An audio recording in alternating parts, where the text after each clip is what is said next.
Hi, this is Jaya. In this video, we shall see about the Chicago School. Chicago School, also called as Neo-Aristotelians, they began to formulate the central ideas at the same time when the new criticism also was voicing out their manifestos. In the 1930s, departments of humanities at the University of Chicago were undergoing a radical transformation. And this was also called as Neo-Aristotelism because it laid strong emphasis on the concepts of Aristotle's, the concepts were plot, character, and genre. Chicago critics they accused new criticism of being too subjective and placing too much importance on irony and figurative language. And the new critics regarded the language and poetic diction as most important, but Chicago school considered all those things as building material of poetry. Chicago critics comprised literary figures like R.S. Crane, Richard McLean, Elder Ollison, K.R. Keast, Norman MacLean, and Bermond Hellberg. Salman Crane is considered the founder of the Chicago Aristotelians.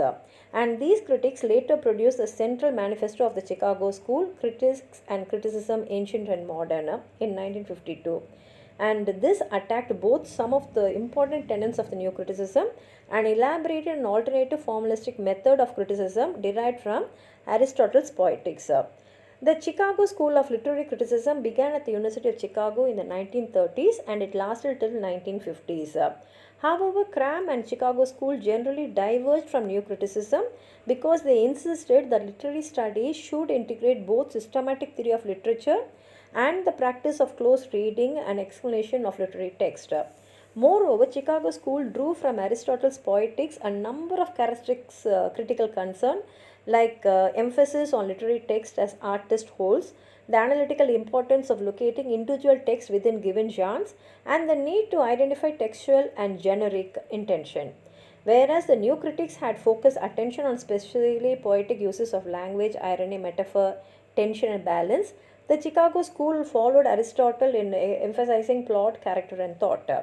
In general, the Neo Aristotelians offered an alternative formalistic poetics which acknowledged the mimetic, didactic, and affective functions of literature.